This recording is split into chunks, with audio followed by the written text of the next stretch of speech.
الحمد لله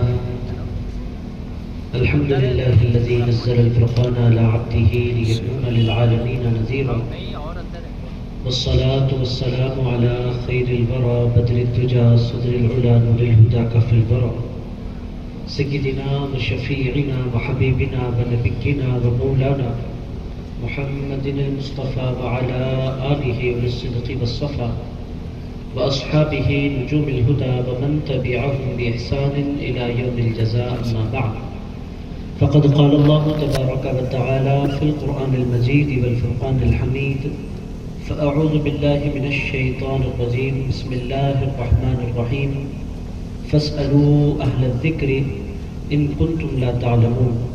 وقال تمامهم. صدق کی خدمت میں رکھنے کے بعد انشاءاللہ تعالی میں اپنی باتوں کو سمیٹ لوں گا. عزیز دوستو، آج کا جو عنوان مجھے دیا گیا ہے حضرت سیدنا امام اعظم ابو حنیفہ رضی اللہ تعالیٰ عنہ کی سیرت مبارکہ پر چند خیالات کی دعوت مجھے دی گئی ہے. چند مختصر سی روشنی ڈالنے کی مجھے دعوت دی گئی ہے. عزیزان گرامی قدر، یہ کانفرنس کیوں منعقد کی جا رہی ہے؟ آپ حضرات نے ڈاکٹر حسن قادری صاحب قبلہ سے بغور سماعت فرمایا ہے کہ پچھلے 100 سال سے ایک فتنہ امت مسلمہ میں اٹھا. اس سے قبل اس قسم کا کوئی فتنہ امت میں تھا ہی نہیں. میرے دوستو، یہ جو کانفرنس کی جا رہی ہے اسی فتنے کو کچلنے کی خاطر ہے. وہ فتنہ کیا ہے میرے دوستو؟ وہ فتنہ یہ ہے کہ ہم حدیث پر عمل کریں گے اور ہم حدیث کو فالو کریں گے اور ہم حدیث پر چلیں گے. ہمیں کسی امام کی ضرورت نہیں ہے. عزیزان گرامی قدر، یہ نعرہ مختلف جگہوں سے لگ رہا ہے اور دیکھتے ہی دیکھتے بڑی تعداد میں نوجوان اس نعرے سے متاثر ہو رہے ہیں. ایک بہت بڑی تعداد میں نوجوان آپ کو مسجدوں میں ایسے نظر آئیں گے کہ جب وہ نماز پڑھتے ہیں تو ان کے پیر بہت دور دور ہوتے ہیں، اور جب امام صاحب وَلَضَّالِّينَ کہتے ہیں تو وہ امام سے زیادہ چیختے ہیں آمین کہہ کر.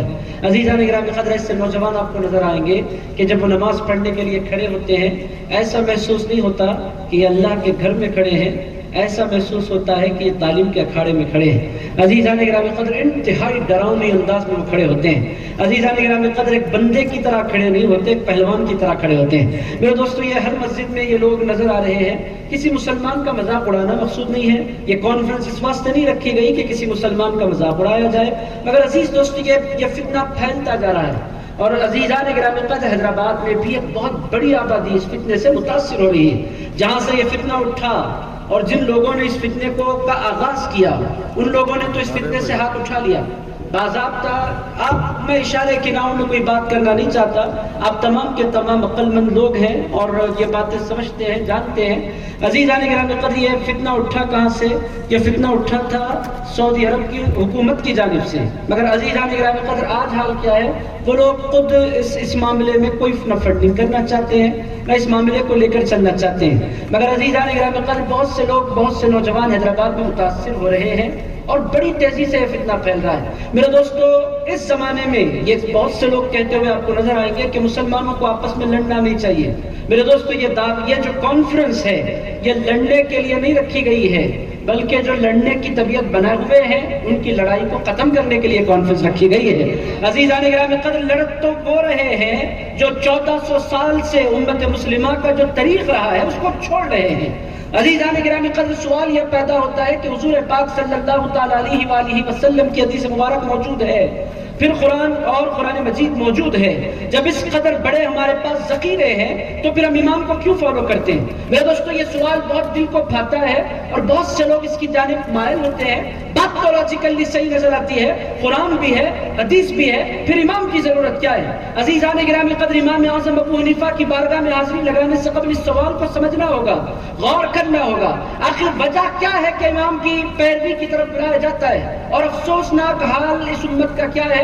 میرے دوستوں، یہاں جتنے بیٹھے ہیں میں سمجھتا ہوں کہ پورے کے پورے حنفی ہیں. بارکت سے میرے 2-4 بھائی تشریف لائے وہ شافعی ہیں. اور عزیزان گرامی قدر، ان کا حق ہے.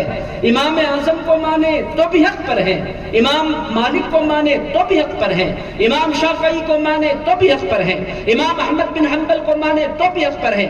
عزیزان گرامی قدر، سوال کرنے والے کریں گے چار الگ الگ امام کے ماننے والے حق پر کیسے ہو سکتے ہیں؟ میرے دوستو اس کی سیدھی سادھی مثال میں آپ کی خدمت پیش کرتا ہوں، اس کو سمجھنا چاہتے ہیں، مثال کے ذریعے آپ سمجھیں۔ حضور پاک علیہ السلام نے ہاتھ چھوڑ کر نماز ادا کی، یہ حضور کی ادا ہے۔ امام مالک کے فالوورز نے اس ادا کو اپنایا۔ حضور پاک علیہ السلام نے ناف کے نیچے ہاتھ باندھ کر نماز ادا کی۔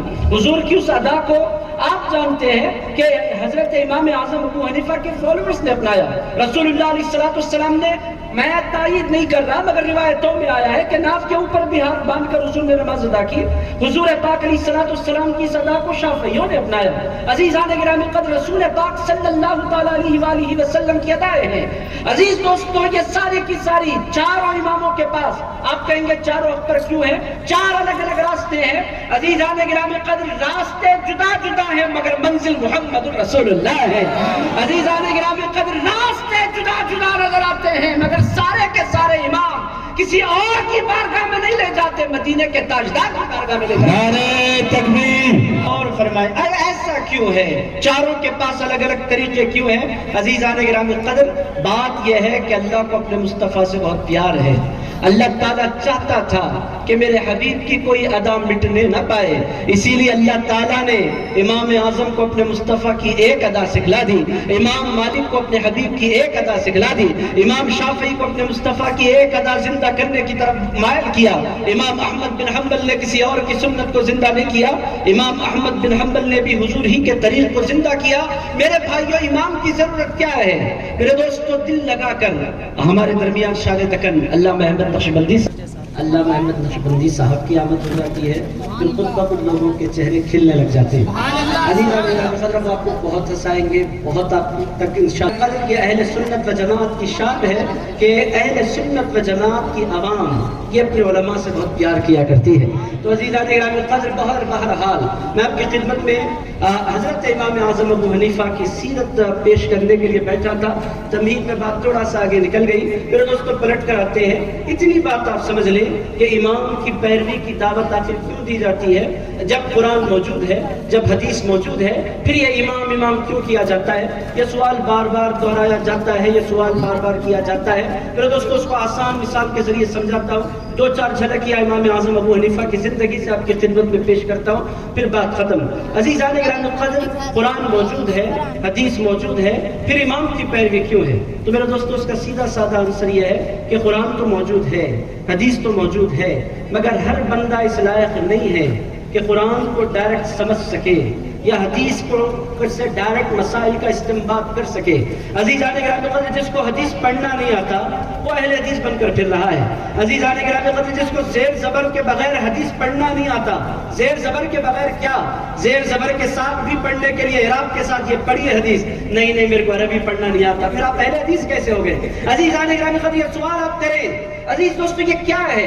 یہ دین تماشا ہے یا کیا ہے؟ عزیزان گرامی قدر، قرآن موجود ہے، حدیث موجود ہے، اس کو آپ سمجھنا چاہتے ہیں تو یوں سمجھ سکتے ہیں کہ سمندر ہے۔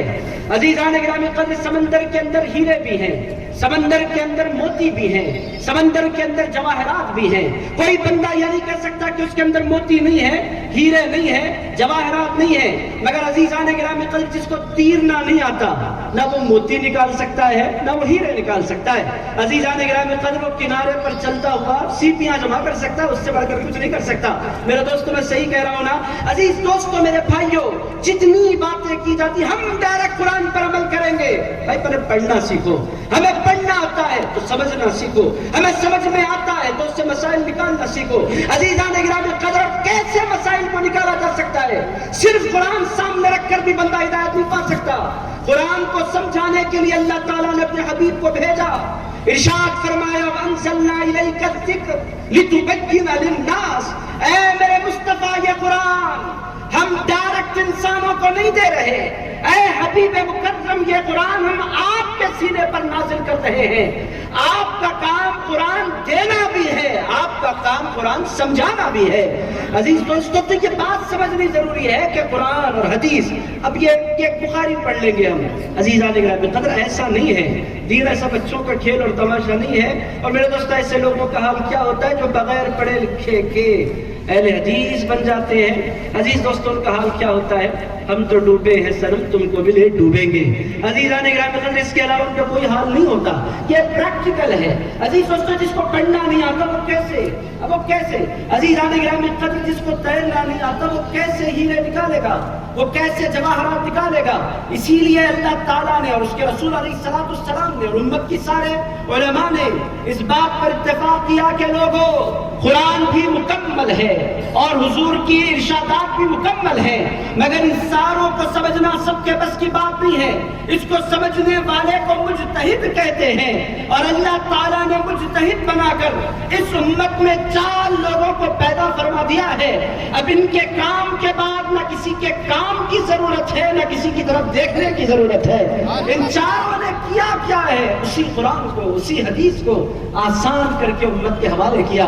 اور عزیز دوست یہ کہتے ہیں ہم بھی عالم ہیں۔ میں کہنا چاہتا ہوں بھائی علم والوں کے پاس ہر عالم ایسا نہیں ہوتا کہ آپ اس کو فالو کریں، علم کے ساتھ ساتھ تقویٰ بھی ضروری ہے۔ بھائی امام اعظم ابو حنیفہ کی طرف میرا دوستو جھلکیاں پیش کرتا ہوں، آپ لوگ سنیں گے نا انشاءاللہ؟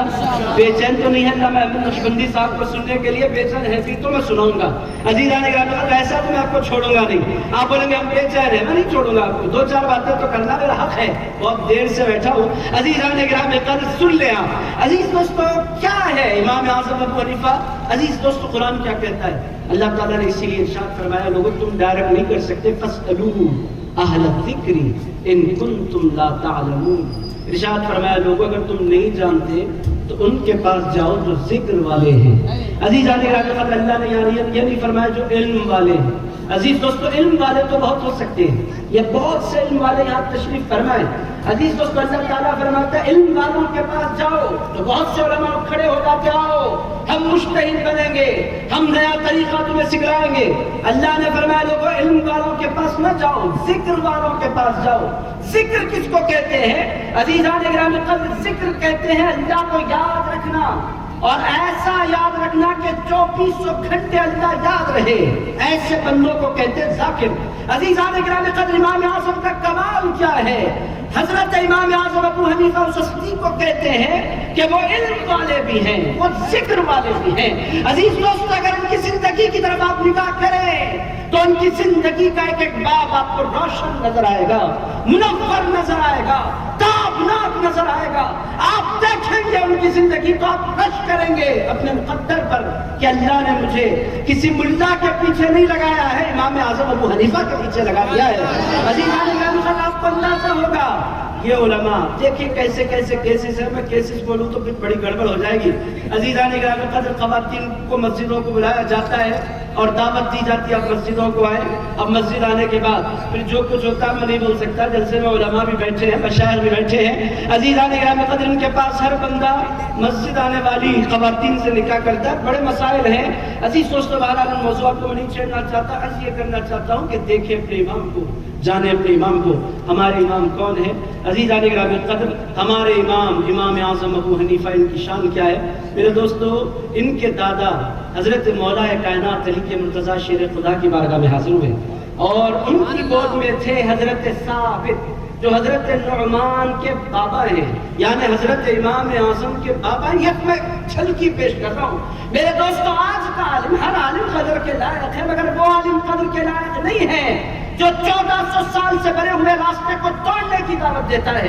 عزیزان گرامی قدر عالم وہ قدر کے لائق ہے جو اسلاف سے جوڑنے کی دعوت دیتا ہے، جو اسلاف کے طریقے کو توڑنے کی دعوت دے۔ نہیں ہمیں قرآن اور حدیث کافی ہے۔ ان سے پوچھنا چاہتا ہوں آپ کو کافی ہے؟ امام بخاری کو کافی نہیں تھا؟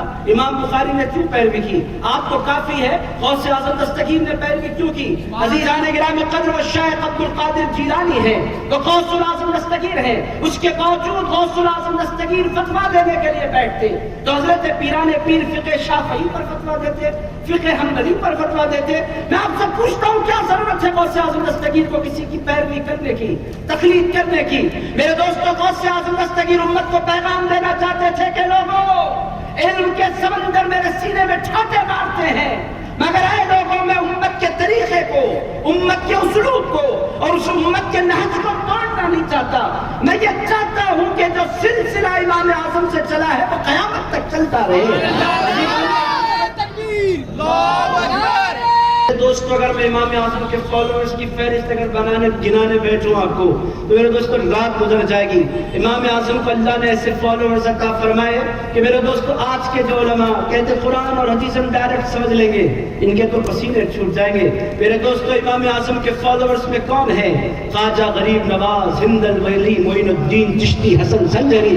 عزیزان گرامی قدر ہندوستان میں تو کہ کوئی اور بات چل ہی نہیں سکتی، چونکہ ہندوستان میں جو اسلام آیا ہے وہ غریب نواز کا اسلام ہے. عزیزان گرامی قدر ہندوستان میں خواجہ معین الدین حسن چشتی کی چلے گی. وہ کہتے ہیں کہ لوگوں میں ہوں تو بہت بڑا مبلغ، میں ہوں تو اللہ کا بہت بڑا دوست، مگر میں ڈائریکٹ قرآن حدیث کی بات نہیں کرتا. قرآن اور حدیث کو سمجھنا ہے تو امام اعظم کے اخبار کی روشنی میں سمجھنا ہوگا.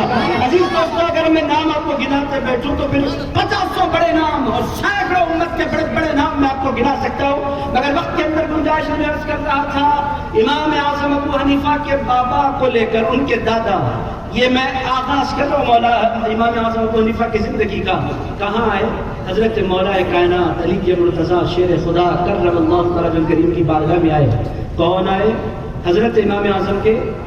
آپ اگر میرا ساتھ دیں گے تو بات سمجھ میں آئے گی، ورنہ میں بولوں گا کچھ آپ سنیں گے کچھ، آپ سمجھیں گے کچھ. میرے دوستوں آپ میرے ساتھ رہے. عزیزان گرامی قدر حضرت مولا کائنات کی بارگاہ میں کون آئے؟ حضرت امام اعظم کے دادا ہے. حضرت امام اعظم کے دادا کس کی خدمت میں آئے؟ حضرت مولا کائنات کی خدمت میں آئے. میرے دوستو تب جا کر امام بنتے ہیں. ہوا کیا؟ وہ رسول وہ آئے حضرت مولا کائنات کی خدمت میں. حضرت ثابت گود میں ہے جو حضرت امام اعظم کے بابا ہیں، ان کو لے کر وہ آئے حضرت مولا کائنات کی خدمت میں. مولا کائنات کی خدمت میں پیش کیا، اے شیر خدا یہ میرا بیٹا ہے، یہ میرا بیٹا ہے ثابت. عزیزان گرامی قدر اصول کیا ہے؟ جب بچہ چھوٹا ہوتا ہے تو اس کی عمر درازی کی دعائیں دی جاتی ہیں، اللہ اس کی عمر دراز کرے. اسی طرح کی دعائیں دی جاتی ہیں، اللہ اس کے سینے کو کھول دے، اللہ اس کو علم عطا فرمائے. مگر مولا کائنات کی کرامت بھی دیکھیں. حضرت ثابت کو دیکھا، نعمان حضرت نعمان کے بابا کو، امام اعظم کے بابا کو دیکھا. حضرت مولا کائنات نے حضرت ثابت کو دعا نہیں دی، حضرت ثابت کے سر پر ہاتھ رکھ کر ارشاد فرمایا اللہ تیری اولاد میں برکت عطا فرما دے. عزیزان گرامی قدر حضرت امام اعظم ابو حنیفہ کی طرف اشارہ تھا کہ جو بچہ اے ثابت تیرے گھر پیدا ہوگا وہ برکت والا ہوگا. عزیزان گرامی قدر یہ دعا کے بعد جو ہستی پیدا ہوئی اس کو دنیا میں امام اعظم ابو حنیفہ کہا. عزیزان گرامی قدر امام اعظم ہمارے امام کب پیدا ہوئے؟ آپ میرے ساتھ رہے. عزیزان گرامی قدر سن 80 ہجری میں امام اعظم ابو حنیفہ کوفے میں پیدا ہوئے. اور عزیزان گرامی قدر حضرت امام اعظم کا رجحان پہلے بزنس کی طرف رہا، پھر آگے چل کر امام اعظم ابو حنیفہ رضی اللہ تعالیٰ عنہ علم کی طرف مائل ہوئے. استاد سے کیسا پیار تھا. عزیز دوستو حضرت حماد ان کو استاد ہوتے ہیں. حضرت حماد کے گھر کی طرف امام اعظم نے اس طرح پیر نہیں کیا جس طرح کوئی قبلے کی طرف پیر نہیں کیا کرتا. یہ حضرت امام اعظم ابو حنیفہ کی طبیعت تھی. عزیزان گرامی قدر پوری زندگی حضرت امام اعظم ابو حنیفہ نے اپنے استاد کے گھر کی طرف پیر نہیں کیا. یہ حضرت امام اعظم کا اپنے استاد کے لیے ادب تھا. آپ دیکھیں امام اعظم کی ہستی بنتی ہے، مولا کائنات کی پہلے دعائیں ملتی ہیں، تب جا کر امام اعظم ابو حنیفہ جنم لیتے ہیں. ادب ان کے اندر کیسا ہے؟ عزیزان گرامی قدر سیکھنے کی ضرورت ہے، سمجھنے کی ضرورت ہے. آج کی بے ادب نسل یہ چاہتی ہے کہ علم کی برکت اسے نصیب ہو جائے. عزیزان گرامی قدر علم ملتا ہے کتابوں سے.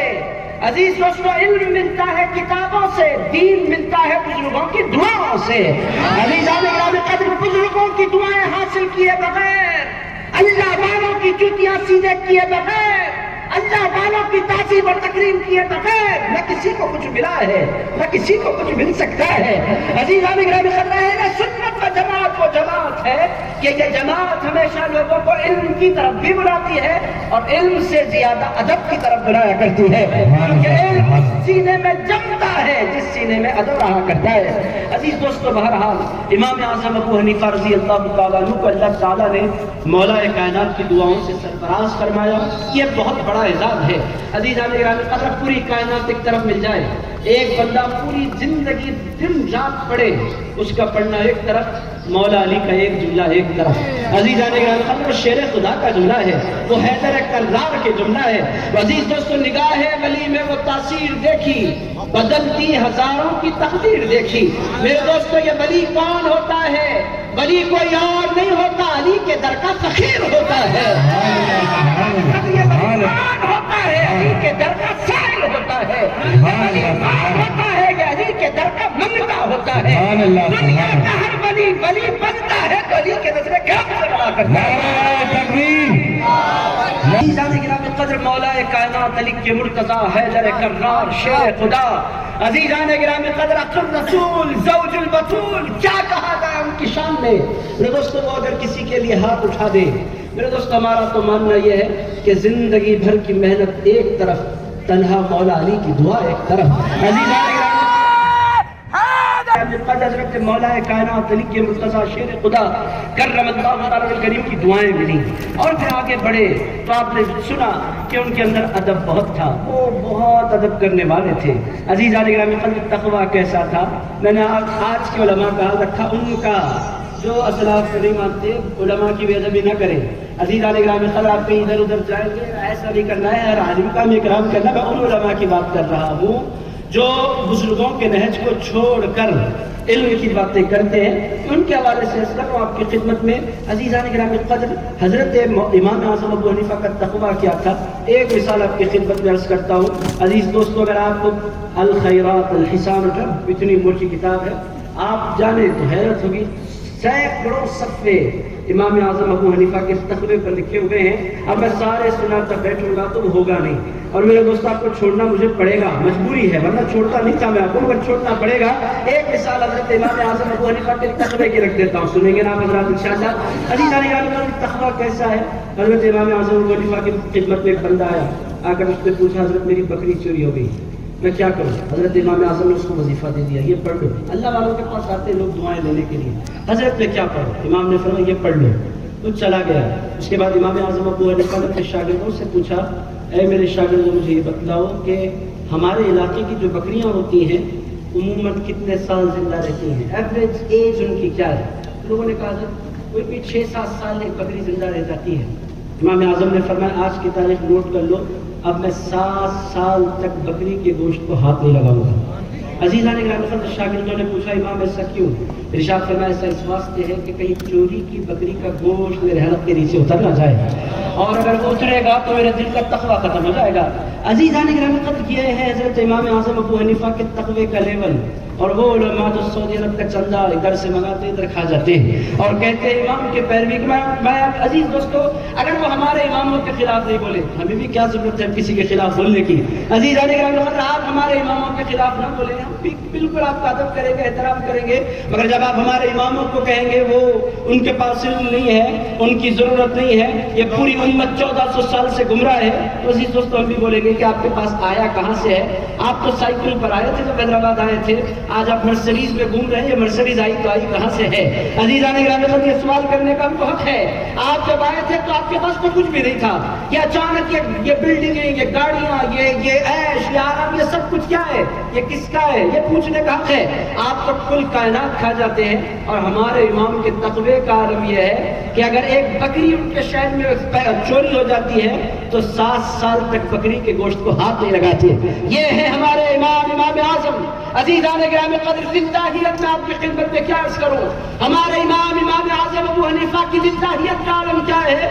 حضرت امام اعظم ابو حنیفہ نے 40 سال تک، کتنے سال تک؟ 40 سال تک حضرت امام اعظم ابو حنیفہ نے عشاء کے وضو سے فجر کی نماز پڑھی ہے۔ آپ بولیں گے یہ تو غوث اعظم دستگیر کا کارنامہ ہے۔ عزیز دوستو یہ قسمت اہل سنت کی ہے کہ اللہ نے امام اعظم عطا فرمایا تو ہمیں عطا فرمایا، اور غوث اعظم عطا فرمایا تو ہمیں عطا فرمایا۔ عزیزان گرامی قدر یہ قسمت ہماری ہے، تمہارے پاس کیا ہے؟ کچھ بھی نہیں ہے۔ آؤ ہمارے پاس، دیکھو کیسے کیسے چہرے ہیں، کیسی کیسی شخصیتیں ہیں، کیسے کیسے لوگ ہیں۔ اہل سنت کا جواب کی طرف آؤ، آنکھیں کھولو، دیکھو، سمجھو کہ کیسی شخصیتیں ہیں۔ حضرت امام اعظم ابو حنیفہ کا کمال کیا ہے؟ عزیزان گرامی قدر ہمارے امام اعظم ابو حنیفہ نے 55 حج کیے ہیں۔ عزیزان گرامی قدر ہمارے امام کی شان کیا ہے؟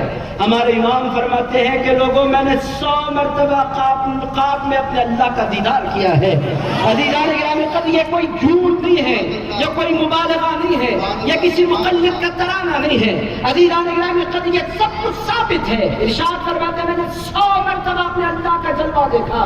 یہ ہے ہمارے امام اعظم، ان کو چھوڑ کر ادھر ادھر گلی گلی مارے مارے پھرنا۔ عزیزان گرامی قدر اس عالم کے پاس گئے، اس عالم کے پاس گئے، آپ مسئلہ بتائیں، آپ مسئلہ بتائیں۔ ہم کہتے ہیں جو کسی در کا نہیں ہو جاتا وہ در بدر ہو جایا کرتا ہے۔ عزیزان گرامی قدر ہمیں اللہ نے در عطا فرمایا، غوث اعظم دستگیر کا در عطا فرمایا، امام اعظم ابو حنیفہ کا در عطا فرمایا، اور تم در بدر پھرتے ہو ادھر ادھر پوچھتے آمین کیسا بولنا، زور سے چیخ کر بولنا، زور سے بولیں گے۔ کیوں بولتے ہیں؟ ہمارے عالم نے کہا ہم جو کرتے ہیں عالم کی سن کر نہیں کرتے، امام کی سن کر کرتے ہیں۔ عزیزان گرامی قدر اہل سنت و جماعت کا یہ خاصہ ہے، یہ خاصہ ہے میرے دوستو۔ بہرحال امام اعظم کی للہیت کے حوالے سے میں آپ کو کیا کیا سناؤں، وہ کیسے تقوی کے کس مرتبے پر ہمارے امام اعظم فائز ہیں۔ عزیزان گرامی قدر قرآن سے ان کا تعلق کیسا ہے؟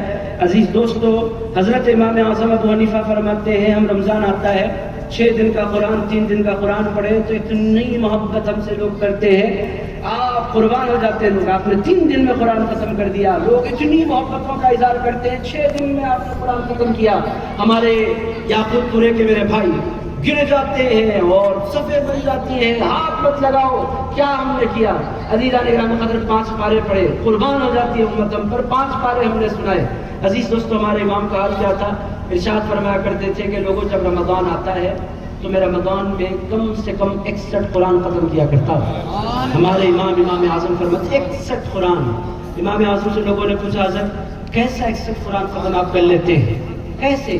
ارشاد فرمایا دن میں 1 پڑھتا ہوں، رات میں 1 پڑھتا ہوں۔ میرا امام فرماتے ہیں میں رمضان آتا ہے قرآن کے علاوہ میں کچھ نہیں کرتا، پورا دن قرآن پڑھتا ہوں، پوری رات قرآن پڑھتا ہوں۔ اس طرح میرے 61 قرآن ہوتے ہیں۔ لوگوں نے پوچھا حضرت دن میں 1 رات میں 1 پڑھیں گے بھی تو ہوں گے 60، چونکہ دن 30 رات 33۔ پوچھنے والے بھی عقل مند ہوتے ہیں اور عزیزان گرامی قدر یہ کوشچن بنتا ہے۔ آپ فرماتے ہیں 61 مرتبہ میں قرآن ختم کرتا ہوں، تو پوچھنے والوں نے پوچھا حضرت دن 30 راتیں 30 سے بڑھ کر تو کسی مہینے میں نہیں ہوتی نا، وہ بہت ڈر رہے ہیں۔ عزیزان گرامی قدر سیدھی بات ہے، کتنی راتیں ہوتی ہیں مہینے میں؟ 30، اور دن کتنے ہوتے ہیں؟ 30 29 بھی ہو سکتے ہیں، تو امام اس کو ریکور کر لیتے ہوں گے۔ امام نے فرمایا مگر میں 61 مرتبہ ختم کرتا ہوں۔ لوگوں نے پوچھا حضرت دن میں 30 رات میں 30 تو 60 ہوتے ہیں، 31 کیسے ہو گئے؟ امام نے فرمایا تم دن اور رات کے تو کاؤنٹ کر رہے ہو، تراویح کے کاؤنٹ کرے گا؟ میں قرآن تراویح میں بھی ختم کرتا ہوں، اس کو میں نے کاؤنٹ کیا ہے۔ عزیزان گرامی قدر یہ ہمارے امام اعظم ابو حنیفہ کا قرآن سے کنیکشن ہے۔ میرے دوستو آپ غور فرمائیں امام اعظم ابو حنیفہ ہیں کون؟ عزیزان گرامی قدر اللہ سے محبت کا عالم کیا ہے؟ ایک روایت سناتا ہوں، تیزی سے باتوں کو سمیٹ رہا ہوں، سنیں گے نا آپ حضرات انشاءاللہ؟ آپ انجوائے تو کر رہے ہیں نا، زبردستی کے تو نہیں ہو رہی باتیں؟ عزیز دوستو انجوائے کیجئے، امام کی سیرت جانیے، آپ کو جب اندازہ ہوگا کہ ہمارے امام ہیں کون تو میرے دوستو پھر دنیا کا کوئی انسان آپ کو گمراہ نہیں کر سکے گا۔ عزیز دوستو بہت سے نوجوان جو امام کا دامن چھوڑ کر ادھر ادھر جا رہے ہیں، اس کا سب سے بڑا ریزن ماں اور باپ ہیں۔ عزیزان گرامی قدر کون سا کورس کیا جائے یہ ماں باپ ڈیسائیڈ کرتے ہیں، بچے کو کس انسٹیٹیوشن میں داخلہ دلوایا جائے یہ ماں باپ ڈیسائیڈ کرتے ہیں، بچے کو MPC کرانا ہے، IPC کرانا ہے، CEC کرانا ہے، HEC کرانا ہے، یہ ماں باپ ڈیسائیڈ کرتے ہیں، ڈاکٹر بنانا ہے، لائر بنانا ہے، انجینئر بنانا ہے، یا پھر کچھ کوئی اور فن میں اس کو آگے بڑھانا ہے، یہ ماں باپ طے کرتے ہیں۔ مگر میرے دوستو افسوس کے ساتھ کہنا پڑتا ہے بچہ پیدا ہوتا ہے حنفی، مگر نہ ماں سمجھاتی ہے کہ امام اعظم ابو حنیفہ کون ہے، نہ باپ سمجھاتا ہے کہ ہمارے امام اعظم ابو حنیفہ کون ہے۔ میرے دوستو بچے اگر بھٹک رہے ہیں، اللہ جزائے خیر دے سیفان بندہ نوازی صاحب کو آج سے 7 سال پہلے وہ ایک مرتبہ میری کانفرنس میں آئے، کب؟ آج سے 7 سال پرانی بات آپ کی خدمت پیش کر رہا ہوں، مسجد خواجہ گلشن مہدی پٹنم میں میں نے امام اعظم کانفرنس کی، وہاں میں نے خطاب کیا، آپ تشریف فرما تھے۔ کانفرنس ختم ہوئی، انہوں نے مجھ سے کہا میں آپ سے وعدہ کر رہا ہوں آپ نے 1 مرتبہ کیا ہے وہ آپ کا کام تھا، اب ہر سال یہ سیفان بندہ نوازی کرتا رہے گا۔ عزیزان گرامی نے کہا نہیں، کہا نہیں، وہ 7 سال سے 6 کانفرنس ان کی ہے، مسلسل یہ کام پر لگے ہوئے ہیں، لگنے کی ضرورت ہے۔ میرے دوستو یہ بچے بہکتے کیوں ہیں؟ جب ہم فیل ہیں، بحیثیت باپ ہم فیل ہیں، چونکہ ہمارے پاس دین سیکنڈری ہو گیا ہے، میرے دوستو دین کی ہمارے پاس کوئی ویلیو نہیں رہی. عزیزان گرامی قدر دین ہمیں ورثے میں مل گیا. میرے دوستو جب دین ورثے میں ملتا ہے تو اس کی اہمیت نہیں رہتی, اس کو سمجھنے کے جذبے ختم ہو جاتے ہیں. عزیز دوستو آپ حنفی ہیں, حنفی کیوں ہیں؟ نہیں معلوم حنفی کیوں ہیں. امام کون ہے؟ نہیں پتا امام کون ہے. آپ حنفی ہیں تو کیوں ہیں؟ باپ کے پاس کوئی جواب نہیں ہے. میں حنفی کیوں؟ میں اس واسطے حنفی ہوں میرے بابا حنفی تھے. یہ کوئی آنسر نہیں ہے. اب بچے ان باتوں پر نہیں چلیں گے. میرے دوستو یہ نوجوان نسل ہے, یہ سوال کرنے والی نسل ہے, ٹیکنالوجی کا دور ہے. آپ ڈرا کر کسی کو اپنے مسلک پر نہیں چلا سکتے. آپ کو اپنے مسلک کو پروف کرنا ہوگا, پہلے تو اسٹڈی کرنا ہوگا. اگر اسٹڈی نہیں کر سکتے تو کم سے کم علماء کی مجلسوں میں بیٹھے, اللہ والوں کی صحبتوں میں بیٹھے, ان سے جاننے کی کوشش کریں. بہرحال عزیزان گرامی قدر افسوسناک صورتحال یہ ہے, امت مسلمہ کا ایک بہت بڑا طبقہ وہ حنفی ہے, مگر حنفی کیوں ہے اسے نہیں پتا. عزیز دوستو تعارف کی ضرورت ہے امام اعظم ابو حنیفہ کے, اسی لیے آج کانفرنس ہے. ایک دو مثالیں رکھتا ہوں بہت تیزی سے, پھر باتیں میں ختم کر رہا ہوں. عزیز دوستو امام اعظم ابو حنیفہ کی للہیت کا علم کیا تھا. قرآن کی قدردانی کے حوالے سے بات نکلی, ایک اور بات عرض کر دیتا ہوں. ہمارے پاس پڑھانے کے لیے ہمارے بچوں کو استاد آتے ہیں. میرے دوستو انگلش پڑھانے کے لیے کوئی آئے تو 4-5 ہزار اس کی تنخواہ ہوتی ہے, اور قرآن پڑھانے کے لیے کوئی آئے تو اس کی تنخواہ بالکل پورے بندے کو جس طرح دے دیتے. آپ یہ 4-5 کو پڑھا لیں, اتنے 100 لے لیں, اتنے 1000 لے لیں. عزیزان گرامی قدر امام اعظم ابو حنیفہ کے پاس قرآن کی قدر کتنی تھی. امام اعظم ابو حنیفہ کے صاحبزادے حضرت حماد کو ان کے استاد نے بسم اللہ پڑھائی, الف با تا سا بھی نہیں, پہلے دن بسم اللہ پڑھائی اور تعارف دیا کیا کیسے کیسے پڑھنا ہے. بسم اللہ پڑھاتے ہی حضرت امام اعظم ابو حنیفہ نے ان کی خدمت میں 1000 درہم پیش کر دیے. انہوں نے فرمایا حضرت یہ 1000 درہم کس کے ہیں؟ ارشاد فرمایا بسم اللہ پڑھانے کے. انہوں نے فرمایا حضرت یہ 1000 درہم کا مطلب آپ بولیں گے 1000 روپیے, 1000 روپیہ نہیں 10 لاکھ روپیے, 10 لاکھ روپیہ آپ سمجھیں, 10 لاکھ روپیز بسم اللہ پڑھانے پر. انہوں نے کہا حضرت یہ بہت زیادہ ہوتے ہیں, میں نہیں لے سکتا. اور حضرت امام اعظم نے فرمایا تم نے جو پڑھایا ہے اگر میرے پاس اس سے زیادہ ہوتا تو بھی دے دیتا, کیونکہ جو بسم اللہ ہے پوری دنیا کے سارے خزانے مل کر بھی بسم اللہ کا مقابلہ نہیں کر سکتے.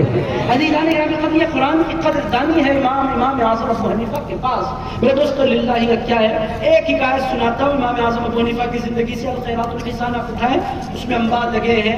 میرے دوستو کیا کیا سنایا جائے, ان کی ذہانت کیسی ہے, ان کی فطانت کیسی ہے, اللہ تعالیٰ نے ان کو ذہین کیسے بنایا. ایک مثال وہ سن لیں.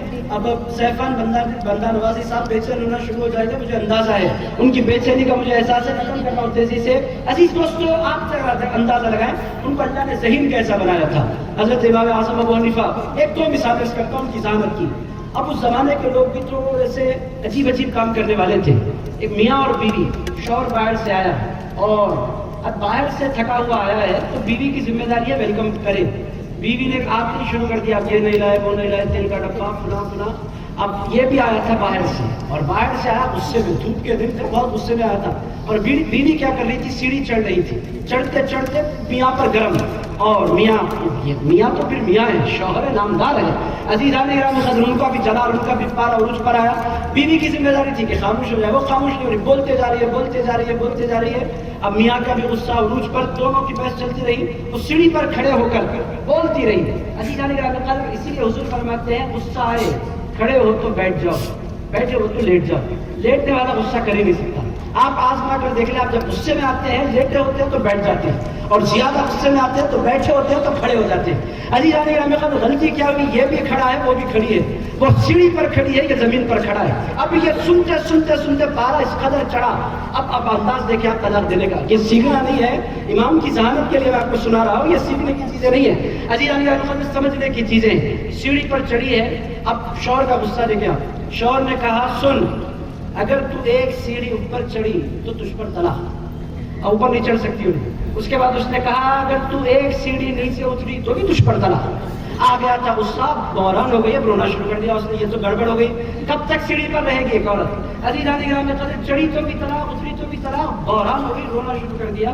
محلے کی عورتیں آ گئی, کیوں رو رہی ہے, کیا ہوا, کوئی انتقال نہیں, میں اوپر چڑھوں تو طلاق ہے, نیچے اتروں تو طلاق ہے, مر جاؤں گی اگر اس کو چھوڑنا نہیں چاہتی, میں اس سے پیار کرتی ہوں. غصہ اسے بھی آیا, غصہ مجھے بھی آیا, میں طلاق نہیں چاہتی. اب یہ بھی پریشان ہو گیا بولنے کو, تو اس نے بول دیا تھا. مختلف علماء کے پاس گیا, وہ سیڑھی پر کھڑی ہے, اتر بھی نہیں رہی ہے, چڑھ بھی نہیں رہی ہے, کیا کریں, کریں تو کیا کریں. کتنا خطرناک سچویشن ہے. عزیزان گرامی قدر، لوگ پھرتے رہے، ہر آدمی نے کہا بھائی وہ تو اترے گی یا چڑھے گی. جب بھی وہ اترے گی یا چڑھے گی طلاق تو ہو کر رہے گی، اس کے بچنے کے کوئی چانس نہیں. حضرت امام اعظم ابو حنیفہ کا دور تھا، لوگ دوڑے دوڑے امام کے پاس آئے. امام اعظم ابو حنیفہ نے فرمایا دو تین طاقتور لوگوں کو لو، سیڑھی کو پکڑو، زمین پر رکھ دو. لوگوں نے کہا اس کے ساتھ، فرمایا اس کے ساتھ. ارشاد فرمایا زمین پر رکھ دیں گے تو کیا ہوگا؟ امام اعظم نے فرمایا جب زمین پر رکھ دیں گے نہ وہ چڑھ سکتی ہے نہ اتر سکتی ہے، معاملہ اٹھ جائے گی، طلاق ختم ہو جائے گی. عزیزان گرامی، یہ ہے امام اعظم ابو حنیفہ کا علم. یہ اللہ تعالیٰ نے امام اعظم کو ضمانت دی تھی. آپ ایک اور سن لیں، آپ انجوائے کر لیں، ایک اور سن لیں. ایک خاتون، اس کے ہاتھ میں گلاس ہے، پھر لڑائی شروع. عزیز دوستوں، آپ بولیں گے کہ لڑائیاں ہوتے رہتی ہیں. میرے دوستوں، مغل اعظم فائٹ جو تھی وہ ختم ہو گئی، اگر بیاہ بیوی کی لڑائی کبھی ختم نہیں ہوئی. عزیزان گرامی، یہ ہر گھر میں ہونے والی لڑائی ہے. اور عزیز دوستوں، شادی شدہ زندگی کا مزہ بھی ہے یہ، لڑنا پھر ملنا، پھر اس کے بعد پھر یقینی طور پر محبتوں میں اضافہ ہوتا ہے. عزیزان گرامی قدر، بہرحال ایک خاتون تھی، اس کے ہاتھ میں گلاس، اور پھر لڑائی شروع. پی بھی نہیں رہی ہے، غصے سے اور بولتے جا رہی ہے. شوہر نے کہا تو یہ پانی پی تو تجھ پر تلا، پانی پھینکی تو تجھ پر تلا، پانی کا اگر کسی کو پینے کے لیے دی تو بھی تجھ پر تلا. اب یہ بیچاری کرے گی تو دو ہی تین راستے اس کے پاس ہے، کسی کو دے وہ پی لے، اگر کوئی پی لے تو تجھ پر تلا، تو خود پی لے تو تجھ پر تلا، تو پھینکے تو تجھ پر تلا. امام کی خدمت میں لوگ حاضر ہو گئے، حضرت کیا کریں، وہ تو بیچاری مر جائے گی، اس کی تو زندگی ہے. امام اعظم ابو حنیفہ رضی اللہ تعالیٰ عنہ نے فرمایا کچھ مت کرو، ایک سوکھا کپڑا لاؤ جو پانی کو جذب کرتا ہے اور گلاس کے اندر ڈال دو. پانی جب وہ آ جائے گا اس کے اندر تو نچوڑ دو، نہ وہ پیے گی نہ کسی کو پینے دے گی نہ پھینکے گی، طلاق سے بچ جائے گی. عزیزان گرامی، یہ ذہانت اللہ تعالیٰ. اگر ایسے واقعات آپ سنیں تو آپ حیرت زدہ ہو جاتے ہیں کہ کیسا. اسی لیے کہتے ہیں کہ پوری دنیا کے جتنے علماء ہیں ان ساروں کی ذہانت اگر ایک پلڑے میں رکھ دی جائے، تنہا امام اعظم کی ذہانت ایک پلڑے میں رکھ دی جائے تو پلڑا بھاری ہوگا جس میں امام اعظم ابو حنیفہ کی ذہانت رکھی جائے گی. عزیزان گرامی قدر، امام شافعی فرماتے ہیں نحن عیال ابی حنیفہ فی الفقہ، فرماتے ہیں لوگوں ہم بچے ہیں، ہم جتنے فقہ پر کام کرنے والے ہیں ہم بچے ہیں. لوگوں نے پوچھا آپ کے بابا کا نام کیا ہے؟ ارشاد فرمایا پوری دنیا کے سارے سمجھنے والوں کے بابا کو امام اعظم ابو حنیفہ کہتے ہیں. ہم سارے کے سارے بچے ہیں، اگر سمجھ کسی کے پاس ہے. حضرت امام مالک نے فرمایا تھا جب امام اعظم نے ان سے ملاقات کی، فرمایا لوگوں اللہ نے ان کو ایسی عقل دی ہے کہ اگر یہ لکڑی کے کسی پلر کی طرف اشارہ کرے اور فرمائے یہ سونے کا ہے، پوری دنیا ایک طرف ہو جائے اسے سونے کا ثابت کر کے رہتے ہیں. اللہ تعالیٰ نے ان کو ایسی ذہانت دی. میرے دوستو، ذہانت کے ساتھ ساتھ للہیت بھی تھی، تقویٰ بھی تھا، بزرگوں کا ادب بھی تھا. عزیزان گرامی قدر، کیا کچھ امام اعظم ابو حنیفہ کے اندر نہیں رکھا تھا. چونکہ حضرت غریب نواز نے ان کی پیروی نہیں کی ہے. میرے دوستو، تقویٰ کی ایک آدھ مثال رکھتا ہوں، بات ختم کر رہا ہوں. آپ بولیں گے 20 منٹ سے آپ بات ختم کرتے جا رہے ہیں اور کھینچتے جا رہے ہیں، یہ وعدہ خلافی ہو رہی ہے. میرے دوستو، ایک دو باتیں سن لیں، بات ختم. عزیز دوستو، للہیت کا علم کیا ہے؟ حضرت یزید بن لیث ایک بزرگ گزرے ہیں، وہ کوفے کی جامع مسجد کے مؤذن تھے.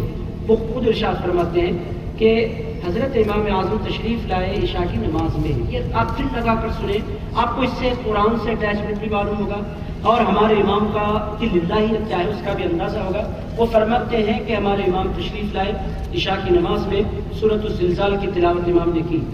جو نماز پڑھا رہے تھے انہوں نے، نماز ختم ہو گئی، امام نے سنتیں ادا کی اور پھر اس کے بعد نفل ادا کی.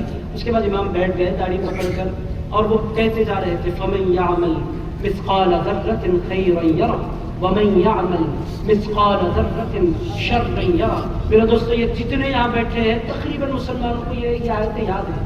اگر ہم پڑھتے ہیں تو ان پر کوئی اثر نہیں ہوتا، چونکہ ہم نہ سمجھتے ہیں نہ ہمارے اندر اللہ کی وہ محبت ہے.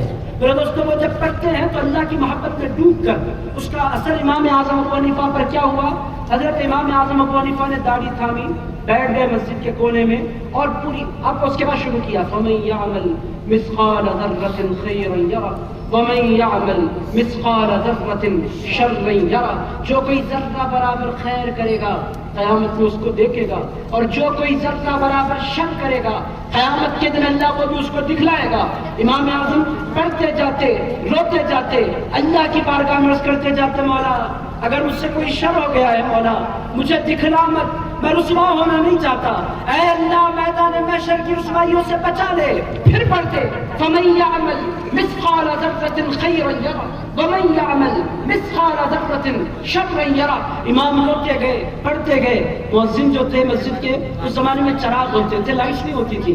مؤذن صاحب کی ذمہ داری تھی کہ نکلتے وقت چراغ بجھا کر جائیں۔ وہ چراغ بجھانے کے لیے بیٹھے ہیں، امام اپنی کیفیت میں بیٹھے ہیں، پڑھتے جا رہے ہیں ایک ہی آیت، روتے جا رہے ہیں، پڑھتے جا رہے ہیں، روتے جا رہے ہیں۔ انہوں نے کہا چراغ بجھ جائے گا، تیل ختم ہو جائے گا، امام اٹھ کر چلے جائیں گے۔ اسی لیے انہوں نے دروازہ پھیر دیا، چلے گئے۔ وہ فرماتے ہیں پوری رات گزر گئی، فجر کی نماز کے لیے میں مسجد میں پہنچا، جس حال میں نے اپنے امام کو چھوڑا تھا، امام فجر تک اسی حال میں بیٹھے رہے اور وہی آیتیں تلاوت کر رہے ہیں۔ فَمَن يَعْمَلْ مِثْقَالَ ذَرَّةٍ خَيْرًا يَرَهُ وَمَن يَعْمَلْ مِثْقَالَ ذَرَّةٍ شَرًّا يَرَهُ۔ میں اندر داخل ہوا، مجھے حیرت کی کوئی انتہا نہیں رہی۔ اندر میں داخل ہوا تو پوری رات گزر جانے کے باوجود، تیل ختم ہو جانے کے باوجود چراغ جل رہا ہے۔ عزیزان گرامی قدر، وہ کہتے ہیں چراغ جل نہیں رہا تھا، اللہ نے امام کے لیے چراغ کو جلا دیا تھا۔ عزیزان گرامی قدر، یہ ہے ہمارے امام اور یہ ہے ان کی للہیت۔ عزیز دوستو، ہماری ذمہ داری ہے، نوجوانوں، میرے بھائیوں، آپ کے اپنے اطراف اکناف میں، اپنے ملنے جلنے والوں میں، آپ اگر کوئی گالی دیں گے، ہمارے پاس طریقہ کیا ہے؟ اگر کوئی غلط راہ پر جانے لگتا ہے، ہمارے بھائی بھی، سنی بھائی بھی آسانی سے اس کو نکال دیتے ہیں اپنے سرکل سے۔ میں کھلا عرض کر دیتا ہوں، عزیزان گرامی قدر، ہم کہتے ہیں پکوڑا ہو رہا ہے، ایسا بولتے ہیں ہمارے بھائی، اور عزیزان پکوڑے کو چھوڑ دو۔ عزیزان گرامی قدر، آپ اس طرح اگر چھوڑیں گے تو پھر لوگ چھٹتے چلے جائیں گے۔ عزیز دوستو، آپ کو حضرت خواجہ نظام الدین اولیاء محبوب الہی کی سنت پر چلنا ہے۔ حضرت خواجہ نظام الدین اولیاء محبوب الہی سے کسی نے پوچھا تھا، حضرت اگر کوئی کسی کی فکر خراب ہے تو کیا مجھ سے ملاقات کریں؟ حضرت خواجہ نظام الدین اولیاء محبوب الہی نے فرمایا تھا، لوگوں سے ملاقات کرو۔ ارشاد فرمایا کیوں؟ ارشاد فرمایا ہم اہل اللہ، ہم مریض سے نفرت نہیں کرتے، ہم مرض سے نفرت کیا کرتے ہیں۔ میرے دوست، ہمارے پاس ہو کیا رہا ہے، ہم اس کو دور کر رہے ہیں۔ دور کرنا کوئی سولوشن نہیں ہے۔ میرے دوستو، فقہ کی ضرورت کیا ہے، اس کی اہمیت کیا ہے، ہمارے امام کی شان کیا ہے، یہ نوجوانوں کے اندر ڈیلیور کرنے کی ایک وقت کا تقاضا ہے۔ میں امید کرتا ہوں کہ اپنی باتوں پر غور کریں گے، کریں گے نا انشاءاللہ۔ میرے دوستو، اپنے امام کو سمجھیں، تقلید کی ضرورت کو سمجھیں۔ آخری بات عرض کرتا ہوں، امام کے انتقال کی بات ختم۔ سن 150 ہجری ہے۔ آپ اگر جائیں بغداد شریف تو میرے دوستو، بغداد کی قسمت یہ ہے کہ بغداد میں غوث اعظم بھی ہے، امام اعظم بھی ہیں۔ کچھ گناہگار کو ان دونوں روزوں پر حاضری کی سعادت اللہ نے عطا فرمائی۔ بغداد شریف میں سن 150 ہجری میں بغداد کی سرزمین پر امام کے انتقال کی گھڑیاں قریب آئی۔ صاحبزادے قدموں میں بیٹھے تھے، بابا دنیا چھوڑ کر جانے والے ہیں۔ امام اعظم کی عمر مبارک 70 سال کے آس پاس تھی۔ بیٹے قدموں میں بیٹھے آنسو بہا رہے تھے۔ امام نے آنکھیں کھولی، فرمایا حماد کیا ہوا؟ کہنے لگے بابا مجھے محسوس ہو رہا ہے کہ اب وقت آ گیا ہے۔ ارشاد فرمایا تم میرے بارے میں فکر مند ہو؟ عرض کیا بابا آپ ہی کے بارے میں فکر مند ہو۔ ارشاد فرمایا میرے بارے میں فکر نہ کرو، جس کمرے میں تمہارا بابا دم توڑنے والا ہے، اس کمرے کے اس کونے میں تمہارے باپ نے 7000 مرتبہ قرآن مجید ختم کیا ہے۔ میرے دوستو، یہ ہے ہمارے امام، امام اعظم ابو حنیفہ۔ 7000 مرتبہ امام اعظم نے قرآن ختم کیا، گئے دنیا سے۔ تو عزیزان گرامی قدر، امام اعظم ابو حنیفہ کی نماز جنازہ 12 مرتبہ پڑھی گئی اور ایک وقت میں 50 ہزار لوگ، 1 لاکھ لوگ شریک ہوتے۔ دنیا میں ایسے جنازے کم اٹھتے ہیں۔ عزیزان گرامی قدر، 6 لاکھ کے قریب اس زمانے میں لوگوں کا جمع ہو جانا کوئی معمولی بات نہیں تھی۔ عزیز دوستو، امام نے جان کس کی محبت میں دی وہ بھی سن لیں۔